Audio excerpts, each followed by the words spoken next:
Welcome to Mortified, the Friendship Quest, a podcast where two long-distance friends bounce media recommendations, all in hopes the other will like it. I'm Aaron. And I'm fucking tired.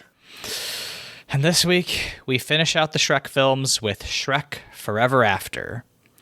Before we beg the men in our lives to be better, remember you can help us on Mortified the Legitimacy Quest by subscribing to us on YouTube, iTunes, or Spotify, or following us on Tumblr at MortifiedPod. Leyla. Aaron. America. I'm sad to announce that the Shrek franchise is Joever. For now. For now, and not the only thing that's Joever. It's on today, Sunday, July 21st, 2024. Aaron, are you ever tired of living through history? There is a man that named Francis Fukuyama who famously wrote an essay called The End of History. And every single day I wake up and I want to strangle him to death because history has certainly not ended. I would argue, it feels like the beginning of history. I fucking hope not. But anyway, despite America's bad and stupid political situation, we are hanging in there by watching, honestly, the day that Joe Biden announced the end to his presidency is maybe the most thematically relevant, we've ever had a media recording hit, because we're also talking about the Shrek franchise ending. And literally I was reading a review just now about, this is from Peter Bradshaw at The Guardian. And it ends with saying this. Meanwhile, Shrek is bowing out, having triggered a terrific new surge of excitement in animation, a marrying of technical brilliance with traditional wit, flair, and old-fashioned heart. It's a pleasing note to end on, but please let it be the end. And yeah, Pete, you're not wrong for so many things. Pete, you're really speaking to multiple subjects, my man. 14 years later. God. Yeah, so Aaron and I just discovered that Shrek 5 has not only been announced, but is in production. It is. Yeah, I think Vanity Fair had this big spread a couple days ago. I think it was this week or last week that we sent each other the article. And yeah, so this is a continuing experiment. We've been sending each other so many articles. I don't know. I don't know anymore. Yeah. Yeah, so this movie, to borrow Aaron's phrasing, was dog water for the most part. The end turned around a little bit, but... Right. you just keep asking yourself, why are we here? Why is any of this happening? It's, and I just... Who is this for? Is it for children? I think it's the same problem with Shrek 3, which is okay, Shrek at this point came out 9 years ago. Yeah. So, it's not for kids, certainly, but it's in theory also for kids, but it's not for the original Shrek audience, because, the Shrek audience would have been what? You think maybe 10 years old at max. A 19-year-old is not going to go see Shrek the Fourth or whatever this is called. Shrek Forever After. Shrek Forever After. I did also Google Shrek the Fourth when I was trying to find it. They have a different name for this. Did you know that? Did you know that this also had a different name? Let me find. I think it's Shrek the ending in 3D or some shit. Hold on. Sure. Okay. This would have been in 3D. Yes, it was. This is the actual the poster that is on the Wikipedia page is Shrek the Final Chapter 3D, which was his alternate title, which is very stupid. God, the 3D craze of the 2010s really had me reeling, because famously I get quite motion sick about a lot of things, but 3D especially I get quite motion sick. When Aaron and I went to see Avatar 2 in person together, we had to specifically find a non-3D screening because I would have been just ill. But for other reasons than the plot of Avatar 2. But yeah, right. I added a layer onto that. But God, yeah, the 3D craze of the 2010s was crazy. So this does not surprise me. So a 19-year-old, unless they're a 19-year-old in animation school, as one is, would likely not go see this movie. Though I don't think I thought I watched this movie. I no longer think I watched this movie. Like, I was so confident where I was like, yeah, I was so confident. I was like, yeah, I don't really remember what happens in it, but like, yeah, I saw Shrek. No, I did not. I have not watched this film. I did not know Rumpelstiltskin was in this franchise. I don't remember Sexy Barbarian Fiona. That really did do it for me a little bit. That was great. That was nice. I like that a lot for me. But it was just like, again, okay, so you have this franchise about this ogre. And the ogre's big arc in the first movie, in the establishing film in the franchise, is overcoming his insecurities to be loved. And that is like a thing he wants, and that is a thing he loves. And he has this wife, and she's great, and she's also an ogre, and she's also overcame her insecurities to take love's true form, e.g. being an ogre. Great. Why are we rehashing the same insecurities for 3 more movies? Shrek 2 is the best film ever made. Like, no doubt about it, nothing. Shrek 2 is cinema. Shrek 2 is untouchable to me. We're not speaking about Shrek 2. We're speaking strictly about Shreks 1, 3, and 4 here. Why? He needs to be over this. He's not a real person. He doesn't have trauma he can continue to dig up. He's a character, so he's a device in a story. Why do we keep doing this? I mean, I think that the like kind of running out of narrative sidewalk for the Shrek franchise is kind of an indictment of like the ways in which the cishet presumed, normal like life path of Americans is limiting in that ways, right? Because it's just like, well, this is what you do in life. You find somebody, you get married to them, you have kids with them, and then you hate them, right? And like that, God, me and Sierra watched a production of Oliver the musical yesterday, and like that is a very bad musical, even though the local production did a very good job of it.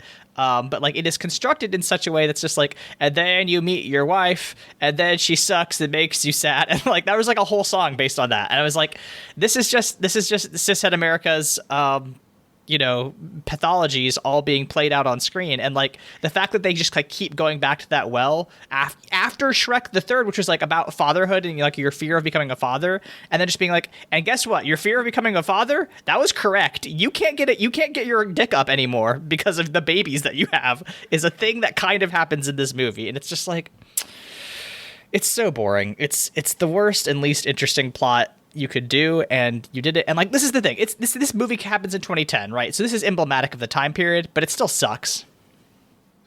Yeah, it sucks really, really bad. Okay, so what you said, I'm currently taking a dance class. It is the most fun I've ever fucking had in my life. I am taking hip hop with a bunch of suburban moms taught by like a childhood friend of mine. We are dancing to Christina Aguilera's Dirty. It's hysterical. And it's such like a nice, lovely, supportive environment. But during our first class, the ladies had some of them had shared the way their kids reacted to them taking a dance class, which was a little bit heartbreaking because they were like, "Ooh, you're cringe," and I was like, "No, that's sad." But there were a couple of kids that came and like watched outside of the window. It was someone's kids, right? It wasn't like 2 random neighborhood orphans. Someone's kids were like watching us through a window or whatever, and the ladies, a couple of them got so self-conscious, like, in the moment.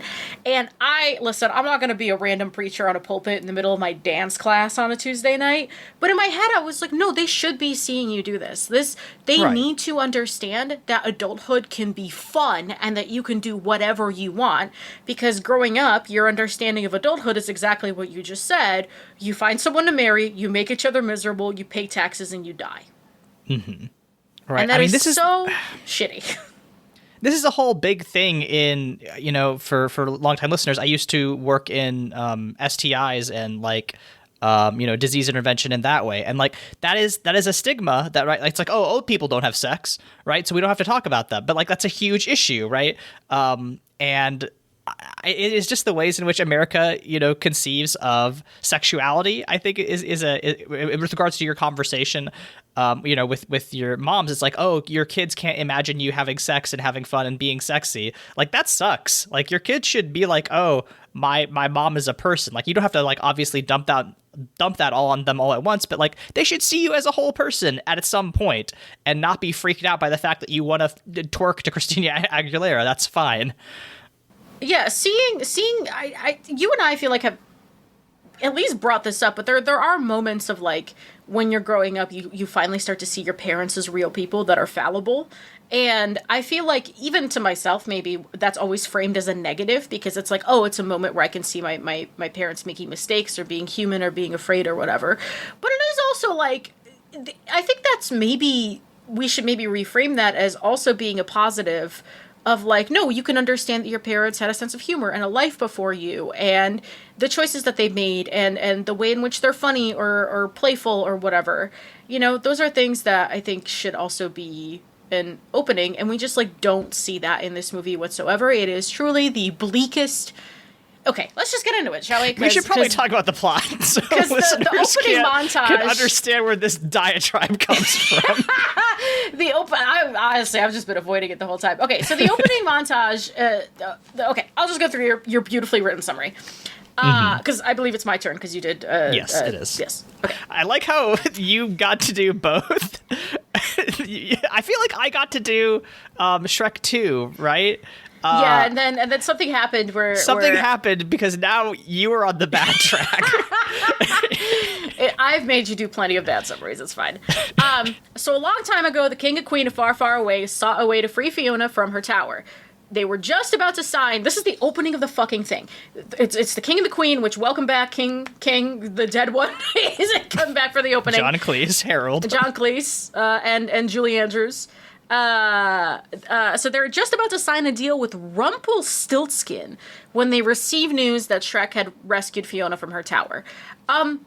So question number one, the deal is that Fiona gets to get turned back and Rumpelstiltskin gets Far, Far Away. Why does Rumpelstiltskin want to rule Far, Far Away? I mean, there's no real reason. Okay, so one, I'm okay with it just being like, oh, he wants to be powerful. Sure, it's ostensibly a kid's movie. Fine, whatever. He wants to be a ruler. What I think is more insidious is that when they're driving in, they're going to a, quote, carriage park, which is, of course, an analog for a trailer park. Later, we see Rumpelstiltskin rifling through garbage. That's his ticket out of poverty, which does put this in a much scarier light.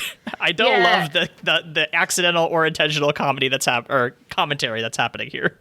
I think you and I could put together a very fun April Fool's video on the politics of the Shrek franchise. Maybe if I ever sell out and stop doing tabletop video essays and just do regular video essays, that would be maybe next April Fool's Day. Maybe that's what we'll do. That's what I'm saying. Is April Fool's Mortified? I'll think about it. Anyway, so as you write here, his escape from poverty was thwarted. Several years later, Shrek and Fiona are married with 3 children.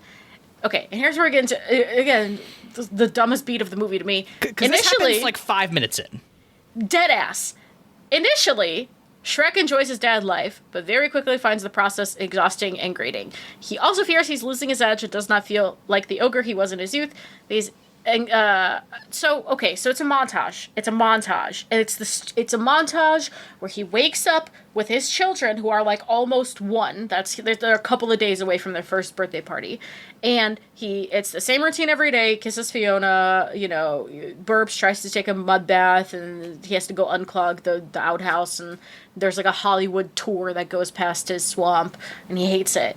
And that's fine.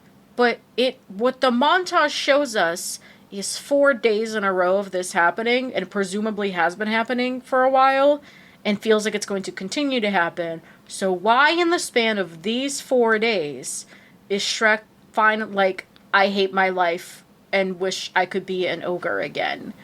There is nothing that happens here that is okay, I get it, as a parent you can be like overstimulated and tired, but he's not overstimulated and tired, he hates his life. Right. I'm going to make a really stupid pool here, but there's an episode of the cartoon SpongeBob SquarePants where Squidward Tentacles moves away, and he lives in like a suburb with a bunch of other squids. And we get a similar montage with a similar effect here, where Squidward is like he's playing his clarinet and he's riding bikes and doing all the nerd shit that Squidward does. And we get the same thing where he ends up miserable after like an extended period of time, but it works better because they give it more room to breathe. We actually see his decline into, I hate actually this routine is so much like, I don't even, maybe I'm just like remembering it wrong because it's been fucking a decade since I've watched an episode of SpongeBob, but I feel like they gave it more time. And like with montages, right, you can speed up time, right? But with the Shrek one, they did only make it seem like it was 4 days. With the SpongeBob one, they made it seem like it was at least a month, right? You can kind of accelerate the way you shoot this in a way that makes it feel more impactful, but I think they completely whiff on this. And you're right, it feels so short. It feels like Shrek is a new dad and he's just been chilling for like a week and then like, fuck this. Yeah, it feels super short. It feels super abrupt. I would love to see that episode of SpongeBob in comparison, just to like see, because like, and I mean, Shrek, the formula of Shrek is you open with a montage, and then you end with a sing-along. And we sure opened with a montage. We didn't end with a sing-along, and I'm mad about it. But we'll get there. We've got a fucking journey. So all of this stress that Shrek is experiencing is culminating in his children's first birthday party, which I liked. I liked that sequence because he goes to his children's birthday party and then like through the sound design and the framing, everything just becomes noisy and claustrophobic and overwhelming. And I was like, this should have been the catalyst for him feeling like shit, because it truly is like the worst day you could have as a parent. Like it is a noisy, awful day. Some kid keeps coming up to him, asking him to roar. And, like, Fiona is trying to, like, get him organized, and the kids are burping. Like, it's a lot. And I feel like that should have been the catalyst, but no. So, in a moment of rage, then, Shrek roars. Then he destroys his children's birthday cake, gets into an argument with Fiona, in which Shrek says he wishes he'd never rescued her from the tower, which... We gotta talk about this fucking argument, because it is insane. It is the worst. They've had these kids for a year and they're already on divorce shit. And listen, my wife is a marriage and family therapist. I'm sure she's heard worse stories than this, but like, this seems like a wild, they're like, oh yeah, I had a bad time at a birthday party and I wish I'd never met you. Like, it's not even I wish I never met you. It is not to read too much into this children's cartoon, but it is a very like, that's kind of our whole thing. It is very like, exerting power in a sense in the argument of like, I wish I had never. Right. It's not even I wish I'd never met you. It's I wish I'd never rescued you. I wish I'd never taken you from there.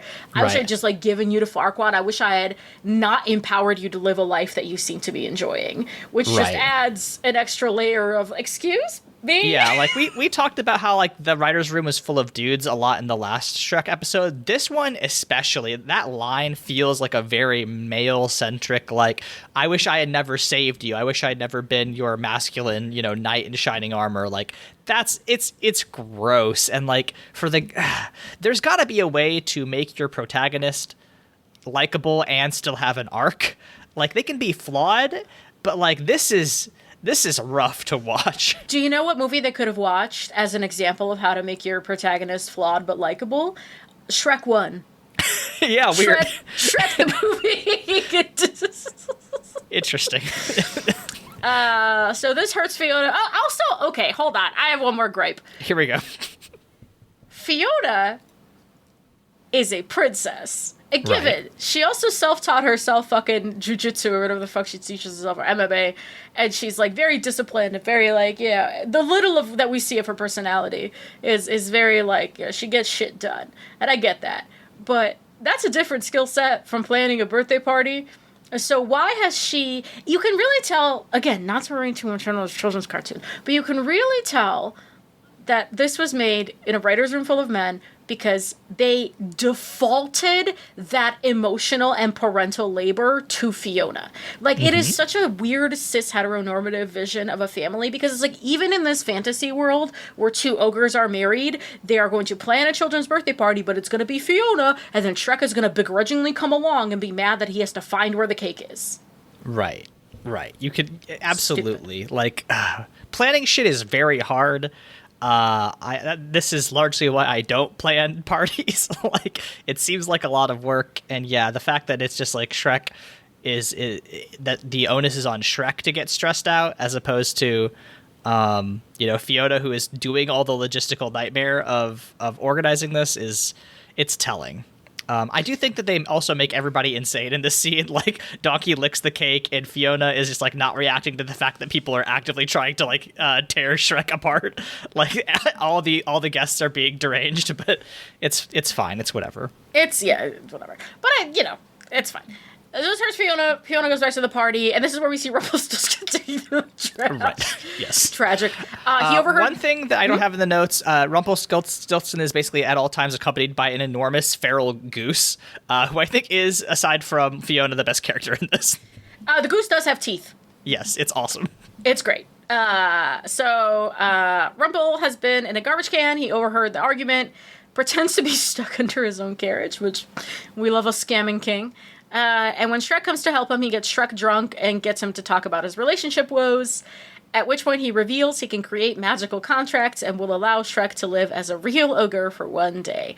The catch is that Rumpel may take any of Shrek's days in return, just one day. He can take just one day in return, suggesting that he would take a day from Shrek when he was a baby, a day he would not remember. Yes. So I also we didn't talk about this, but there's a scene during the montage where Shrek gets up in the middle of the night and there's like a wanted poster next to his mirror, right? Or it's the wanted poster that they used to be hanging outside of their swamp. Right. And he like has it saved and he puts it up next to the mirror and he like tries to do this like roar, like this ogre roar thing. And I think that also like really highlights the masculine like insecurities that the heart of this movie, right? This is like not to be like incredibly pretentious, but like this is like the old man who is like, or not old man, but like, middle-aged dude, or like this is probably me in like 10 years, right? Where I'm just like, I can't write video essays as good as I used to because I have kids.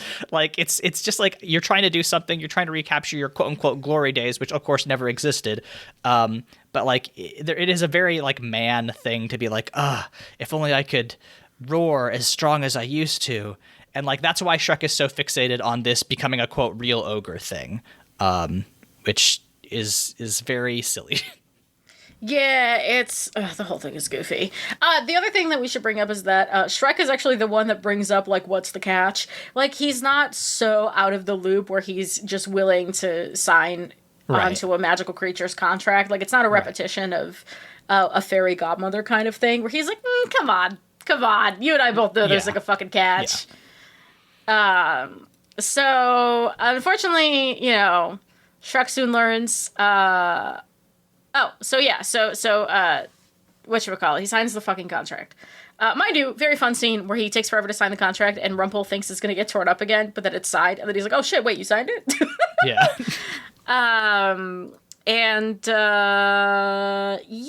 So Shrek signs, lives out a fantasy, terrorizing randos, quote unquote, like a real ogre, which, as you pointed out in your notes, is weird because he never used to terrorize randos. He only terrorized people that like annoyed him directly.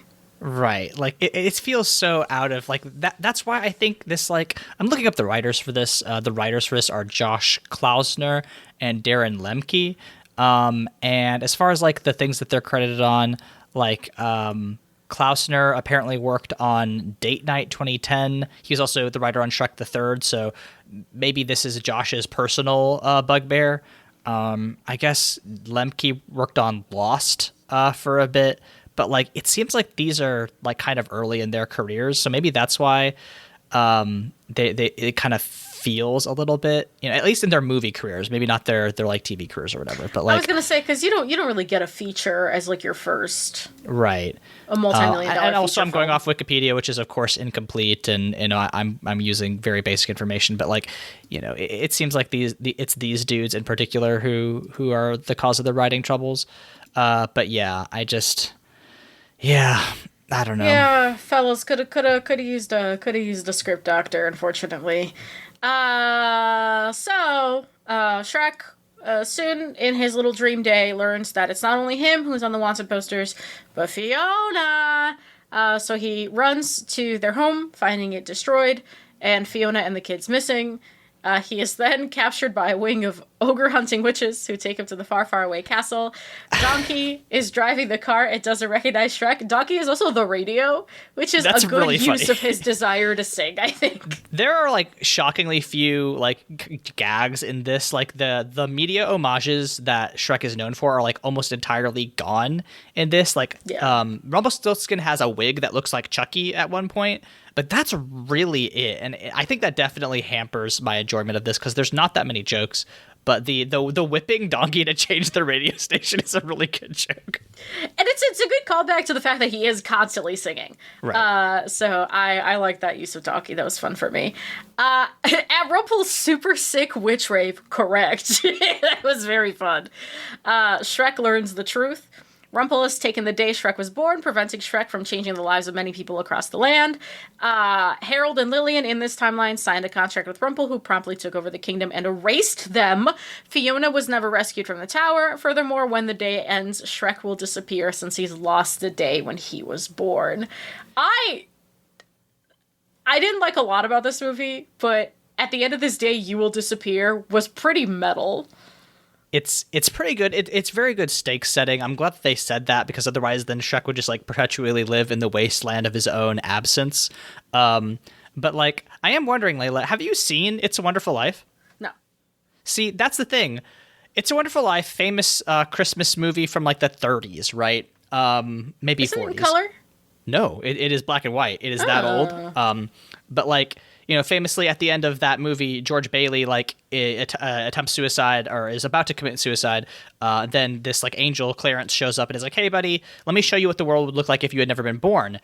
But that comes at like hour 3. The first like 3 hours of this movie are like showing George Bailey like making these tough, hard decisions about his life and like doing things that will eventually benefit his family and his town. And like you kind of see why George would have been an impactful person. And then like the last 20 minutes of this movie are like being like, oh, okay, here's what would have happened if you hadn't lived, right? That the reveal happens at the end, right?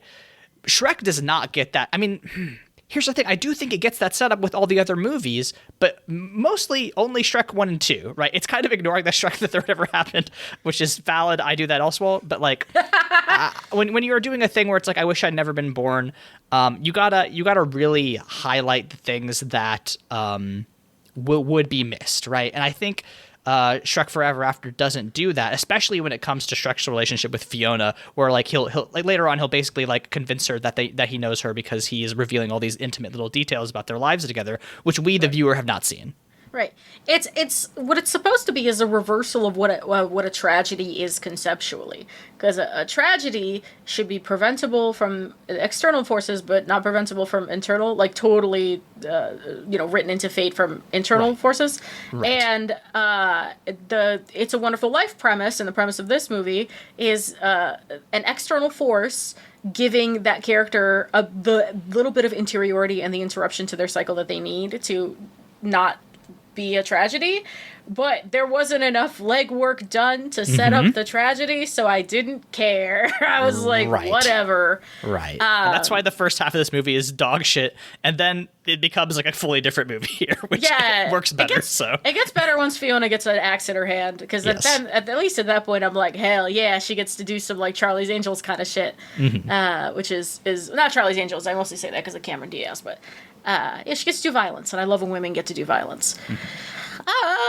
Okay, so Shrek breaks out of the castle, taking Donkey with him. However, Donkey is convinced Shrek is crazy, which, fair enough, until Shrek... It really is the Titus principle, where he goes around saying, hey, I'm from Xanderkid, and everyone's like, there, sure you are.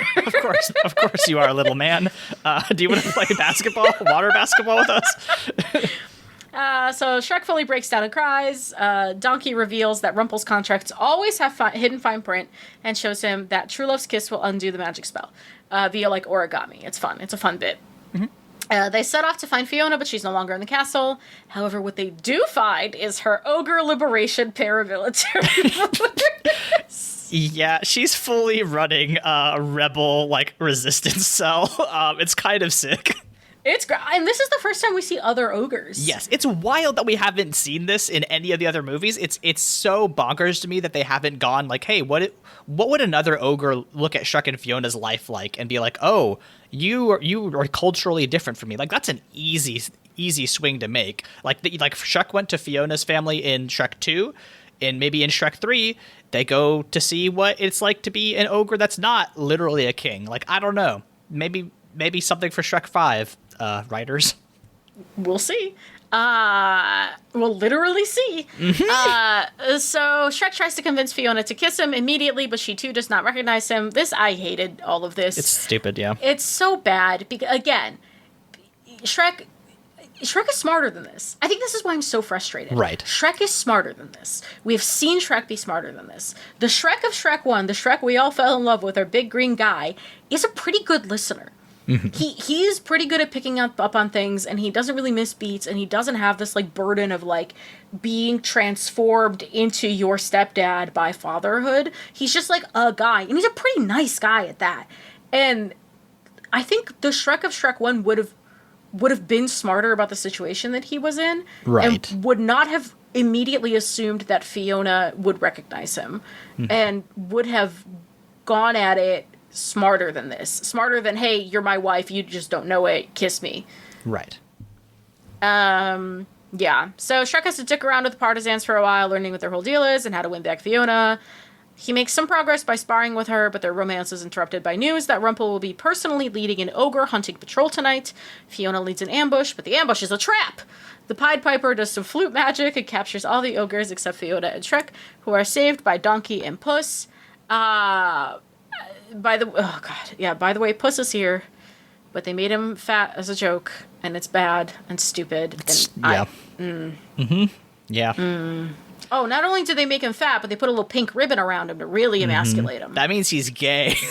That means he's fat and gay. Shut up. This is what we mean by the 2010s. I don't know if we have listeners that are in Gen Z, but like, it really was bad, y'all. Go back. Actually, don't. Just listen to our podcast. But like, when we talk about the oppressive heteronormativity of the 2000s to 2010s, this is what we're talking about. That's why millennials are weird about. That's how you get weird millennial libs who are like, oh, yeah, Hamilton is so great. Because we had to live through some really dog shit media. Oh, God, speaking... Okay, first of all, Hamilton's listen.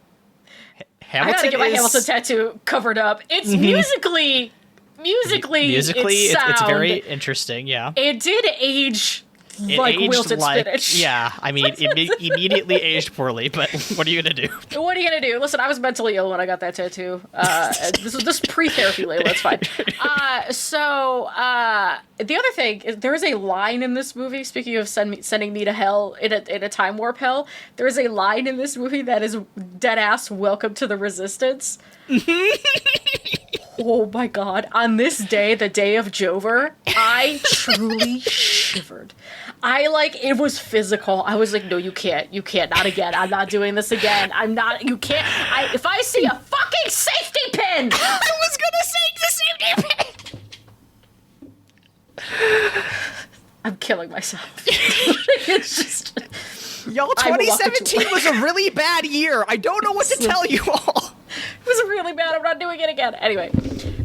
Okay. This is a loose episode.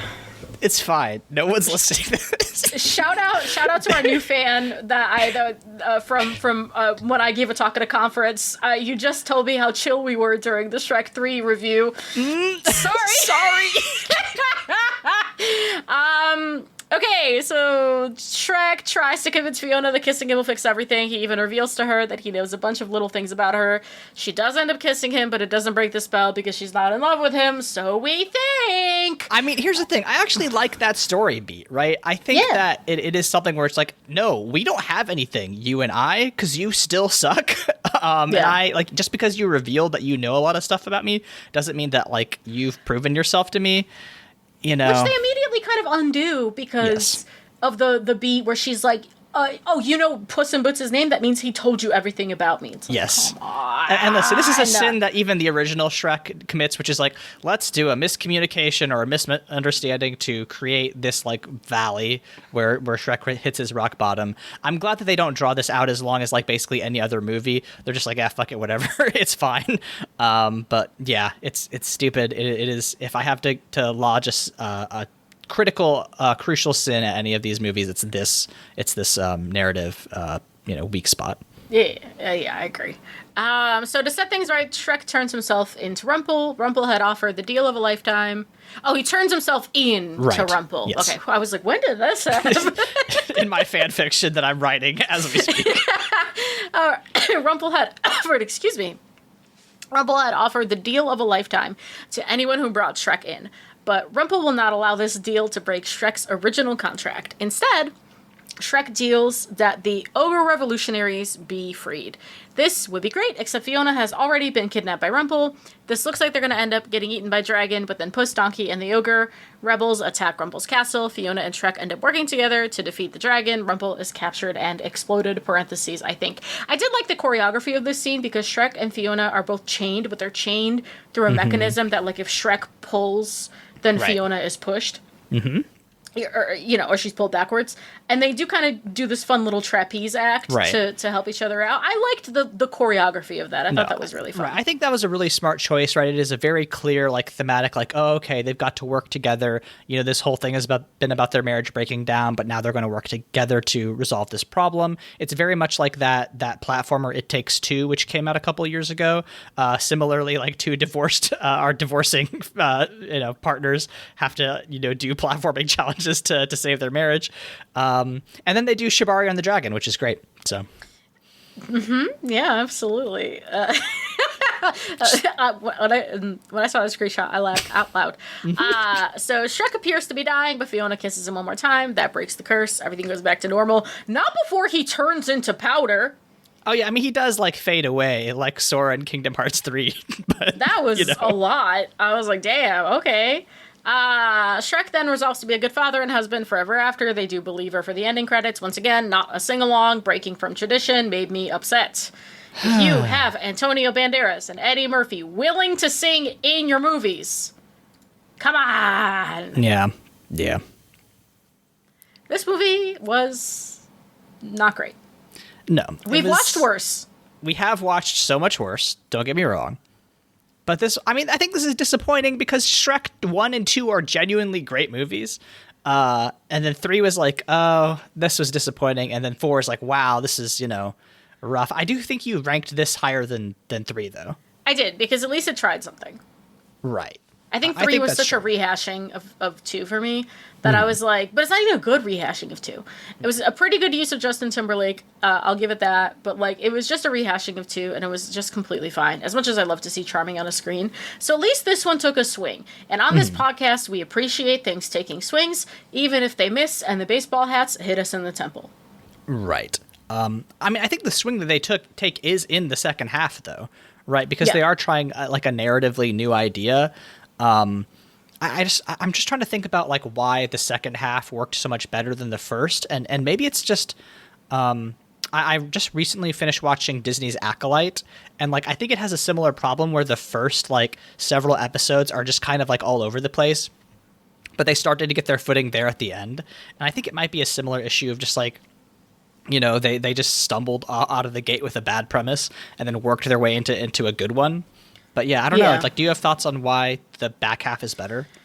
I think it's just that, like, I don't even know if it's necessarily better. I think it's just by the time you get to the back half, I, at least as a watcher, understood that I was locked into the bad premise and it didn't really matter that I thought the setup was bad, that this is just where we are now. And then I kind of was able to just have fun with the action of it, because the whole point of a setup is that you do the setup and you do all of your thinking in the setup and then you just execute on the setup for the rest of the runtime. That's how stories work, right? Mm-hmm. You set something up and then you execute and then you do your follow through. And at that point, the follow through felt so detached from the icky setup that I was like, whatever. Fiona's a sexy paramilitary leader and she's got axes and that's fun. I don't know. It was completely fine. I was only half watching it by the end, so I think maybe that's part of the reason why I didn't mind it so much is because I only tuned in when I heard Enya randomly. The 2010s are a simpler time. Yeah, I mean, do we have a marketing minute? I don't know that I have anything else to say about this movie. No. You know what's funny is I checked the recording time a minute ago, and usually when we don't like something, we go in saying, this will be a short one, and then it's a really long one. Mm-hmm. This is genuinely a short one for us. Yeah, and honestly, probably for the best. You know, we'll save all of our great content for the April Fool's socio-political gender dynamic analysis 4-hour video essay release next year on the Shrek franchise. But I'll make little popsicle stick puppets for us. Yes, absolutely. That'll be great. So the movies are over. The Shrek movies with Shrek as the main character are over for us. Correct. At least until the release of Shrek 5. Right, which we will, of course, go see live. But are we doing Puss in Boots next, or are we doing the Shrek musical next? Oh, I think we should do the musical next just to put a button on it. Right, okay. So that'll be interesting. Again, I'm not sure that I'll like it, but it'll be something to see how that plays out, and hopefully, frankly, fixes a lot of the issues with 3 and 4. But it only covers the events of 1. Right. But I think that it'll at least try to do something narratively different.